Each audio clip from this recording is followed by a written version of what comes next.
செம்பருத்தி பூ சேலைய கட்டி படிக்குது ஒரு பாட்டு, இது பருவத்தோட கூத்து.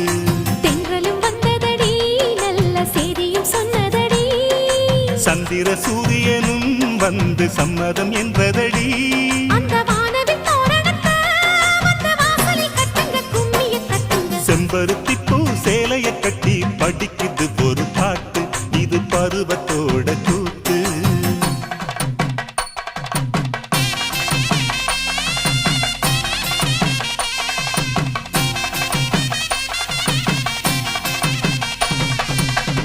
मांगल्य लक्ष्मी मम गर्त श्री जय से